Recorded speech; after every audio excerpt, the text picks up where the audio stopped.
In life is that people are the X factor. They constantly surprise us, both in amazing ways and not so much. We're Ben and Sia, and welcome to the Gnaw on This Business Bites podcast. This show is all about real life things we all deal with every day, how they relate to business, and how to make some sense out of our daily chaos. Welcome to the show.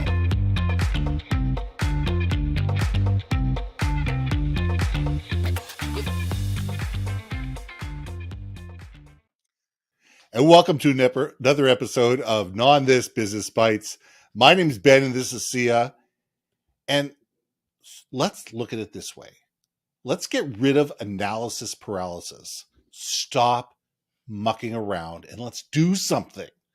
It is amazing to me how many organizations go from meeting to meeting to meeting to meeting to meeting, do reports, create these big, beautiful binders, and they sit there and collect dust in the corner.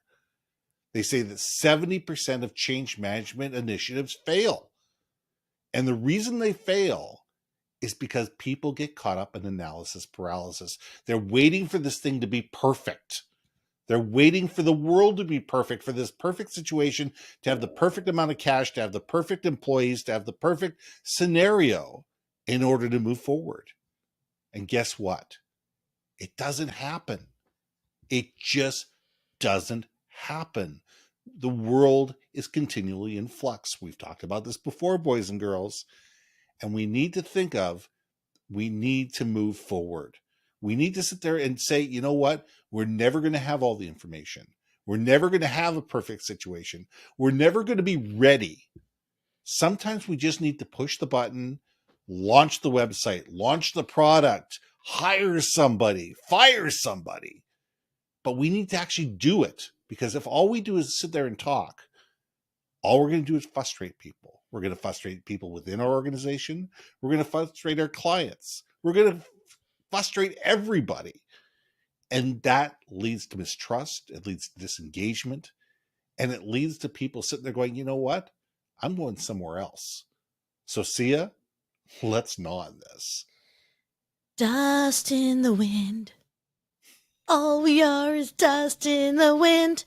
I just had to say that because I know. Look, man. Or at least we're dust on the binder. Exactly. When you said dust on that binder, that song instantly popped in my head. And because I knew it would. There's just like, there's a meaninglessness, right, to a lot of this activity, of life. And what a way to think about this, right? If you're going to analyze things, I understand. If you're not a risk taker, fine. Understand the benefits, the values, the cost if you're going to do something outside the norm, right? I get it.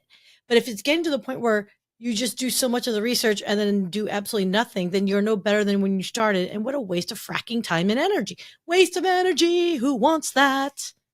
I'm lazy. And money. I am lazy. I do not want to waste my time on things I do not have benefit from or do not get some level of enjoyment. I mean, look, maybe there are some of those analysts that like really get off on it or get their excitement out of it. Okay, that's fine, I guess. But no, please. You and I, we help folks create content that's relevant for their business, right? That increases communication in a way that they can adapt it, make a better team work together more cohesively, make your organization more resilient to change. I get it. It is amazing to me how timid people can be at times. Let me ask you this, though. Sure. Certain personality types are more inclined to risk take. I am one of those personality types that has either no fear or I am just incredibly ignorant to fear, a risk. You don't mind walking off the cliff because you're convinced the parachute is strapped to your back. Whether it is or it's not, you're comfortable enough knowing that that parachute is probably strapped to my back, and one way or another, I'm going to be fine. There's probably a puffy little cloud along the way as I drop drastically. Maybe a tree branch here that'll slow that momentum down. But yeah, I have always had that philosophy that, you know what? You will never know until you get there. And 99.99% of the time, your fears, your anxiety, your doubt is nowhere near of what the actual experience is. If anything, you made it bigger than it actually is, which is why. Always. Do you like roller coasters? I love roller coasters, but I gotta tell you, I get excited for the anticipation of that line more than the actual ride itself. I can't enjoy roller coaster rides completely because of that. Really, it's interesting. Okay, let's digress into roller coasters for 3 seconds. To me, it's the anticipation and the jump. It's that going up the first hill, knowing that there's that drop coming off of there. And let's leave it at there. But it's we need to sit there and say, okay, let's bring this back and say we need strategy. We can't have ready, shoot, aim. Okay, ready, shoot, aim doesn't work either. Okay. In all cases, there has to be some strategy. There has to sit there and say, okay, we've got a goal. This is what we're trying to do. Here's where we are. This is where we want to be. All right, we need to build a plan. All right, go. But the problem is a lot of people miss the go. Yeah. Or they take way too much time analyzing, reanalyzing, rebudgeting, and refocusing, and putting another report on it, and hiring a new set of consultants to come in and tell them what they already know or justify why they shouldn't go ahead in the first place. We spend an enormous amount of time, and we actually abdicate responsibility to a million other people for something where most of us just have to sit there and say, you know what? This is where we're going. We're going to jump. You know what? We may end up having to go left. We may have to go right. We may have to go underneath. We may have to go right, but keep the goal in mind and we'll be okay. It's never perfect out of the gate. Why do you think Microsoft is on version, Microsoft 11, Windows 11 version 1.24724823347? You know what? There's always going to be another revolution coming up, and we need to sit there and say, all right, we're going to make adjustments on the fly. But if we don't take that first step, we'll never be in a position where we can make those adjustments. Okay, let's I like my roller coaster analogy. Okay, but go back to the roller coaster. Hands up. We're in the roller coaster. Sorry, Hands I'm holding up. my cup. Okay. Woo! Oh, okay. Okay. Woo! But here's what's interesting. Battle of centrifugal force. Oh.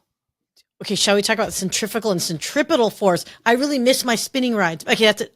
Now you're making me. You're making me squirrel. The roller coaster. You're making. Okay. Okay. That's a new. And this is why we need analysis paralysis. This is a new topic, young man. Amusement parks and roller coaster rides are centripetal type rides considered roller coaster. Okay. Anyway, so here's where my brain's at. Okay. Do you remember, for those that are like on Disney folks of Florida, Anaheim, we're at Tokyo, yes. Paris. Disneyland has that Autobahn, Autopia. Of course. Right? So you're driving, it's got like a center aisle and it's got like little size bumpers on the side, but it's got the center aisle. You're locked in. You're locked in. You ain't going anywhere other than forward. Right. Well, it's interesting to me because as a child, you're like, I'm gunning it and I'm woohoo. And you're like bouncing off the center rail. You're like breaking things and all that stuff, right? But you're driving. You're like, I'm driving. I kind of feel like that child innocence, that excitement of like, ooh, I'm driving a car. I'm like, I remember being way too short. And I'm like, by the way, full disclosure. I remember sitting on my dad's lap and driving that car. Oh, see, I don't think they allow that anymore because one stupid lawsuit and there you go. Not. They probably didn't allow it then either. Well, look, we grew up in a different time where they just threw us in the back seat and let us like fly around everywhere. Seatbelts? What's a seatbelt, okay. Right? They strap us on top of the station wagon. Okay, anyway. You're getting off course again. We need to sit there and drive the plan. Drive the plan, Sia. Drive the plan. So here's a funny thing about that. So you've got that innocence as a child, like, oh, you pulled me back. Good job. Anyway, but I think it's interesting is you still see adults and you could tell how the way they treat that ride by the way they drive it. So there's some that are like, I'm never touching the middle rail. And then you see others like, I'm going to take race car lines. And you can only go so far on it. And some are like, I'm just going to leisurely go here. And you're like, I'm going to rear end you, grandpa. Go, go, go. And I think that's personality types. So this feeds into what I'm going to ask you is, what if you're a personality type that's risk averse? How would you address it or communicate that with someone that's like, look, I get it. driving that Autobahn Autopia car sounds like a lot of fun, but it's not my jam. I'm going to go 2 miles an hour and then slow everyone down behind. So how do you nudge them along? I think we need both. I think we need the people that are risk adverse, and we need the people that are, just like you and me, that are sitting there going, okay, jump and then we'll figure it out.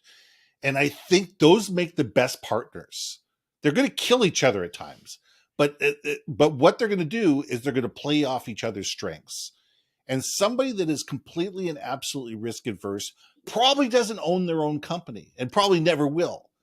They are going to be in a position where they're going to go work for somebody else. They're going to have a job to do. My job is to be that analyst. My job is to be doing this. You know what? It's somebody else's decision to take what I interpret and do something with it. My job is to give them the best information possible. And there's nothing wrong with those people. Having those people on your payroll or having those people on your team is phenomenal, because they're going to see things that you're never going to see. Okay? But you also need to have somebody in a leadership position that says, you know what? We've got the majority of the data. We have enough data to get to do the minimal viable product. Okay, let's launch the minimal viable product. It's not perfect. It's certainly not even close to perfect, but it's something we can show a client. And it's something we can sit there and say, here's something that we're looking at. It's in the beta stage. But if you leave it to the people that are going to be the engineers of the world and the analysts of the world, and my son is one of them, you know what? They're going to wait till something is perfect before it goes out the door. And if we wait to perfect, we're never going to see it. Those wonderful, amazing things that these people create will never see the light of day, because they're waiting for, all the buttons to work properly. They're waiting for for the right processor to come along in order to be able to drive the technology that they're looking for, and realize that, you know what, by the time we actually get this thing to market, it's going to be a year and a half of further R&D. But you know what, the technology is going to evolve, and we're going to evolve this product in the meantime. But in the meantime, we've got customers that are excited about this and have written us purchase orders to be able to fund this, instead of us funding it out of our own back pockets. You bring up an interesting point here. Is getting your client involved, right? In the conception of it, to help maybe nudge it along. Because usually when we are trying to do some kind of change, it's largely because our client's asking for it. So again, I just want to, this analysis paralysis thing, all right? I see a lot of our clients, again, we're content creators and producers and all that good stuff. I find it fascinating that there are those that are still very hesitant to put themselves up and out there, particularly on social media. I get it. There we go. You don't want to be canceled. I get it. You don't want to get fired if you say the wrong things. But I would say that type of mentality probably was more prevalent 10 years ago. Today, I think most smart, do you like my caveats? Smart businesses, smart corporations are okay with their employees creating a brand that exudes credibility, trust, because it only enhances their brand to know, hey, we hire amazing people. And vice versa, that you could say, I trust my company's vision and they're credible, so therefore I don't mind representing it or hitching my wagon to their branding as well. Why do you think, though, that even the marketing department says, a lot of these businesses that I'm talking to, why do you think they still hesitate, especially around social media, of putting themselves out there when they actually have a lot more to win and gain, but yet still do not? Two things. 5% of the people on social media produce original content. I think even today, that number is not that far off. Maybe we were at 6 or 8%, but the vast majority of people out there do not put out original content. They may share stuff. They may grab something and put it out there, but they may not ever comment on it. They may just take a post and reshare it, and that's their social sharing. Or the vast majority of people don't even comment on somebody else's post. They'll put a heart or they'll put a like, but they don't actually sit there and put a comment. I think in a lot of cases, we're people are afraid to cross that line. People are afraid that, oh my God, I may not look smart. I'm not as smart as other people are out there. My opinion isn't worthy. None of this is true, people. None of this is true. We all have opinions. We all have a place where we've come from. We all have a different perspective. And the more we can communicate that, and the more that we can create actual dialogue with people and say, hey, listen, you say X, I say Y, maybe there's some middle ground here. And it's getting rid of the black and white and into the shades of gray. But we live in a world where we've become so black and white. Everybody's afraid, as you said, to be canceled. Everybody's afraid to be fired. Everybody's afraid of the risk factor. And that's why there's analysis paralysis, is because people are more afraid about what could happen, than actually seeing and trying it and actually seeing what may happen. And I think that we need, as a society, to realize that a little bit of risk in our life, doing something every day that kind of scares us a little bit, and pushes our envelopes a little bit, is not such a horrible thing. If we live a life within the lines and we never touch the corners, we're never going to reach our own potential. I agree.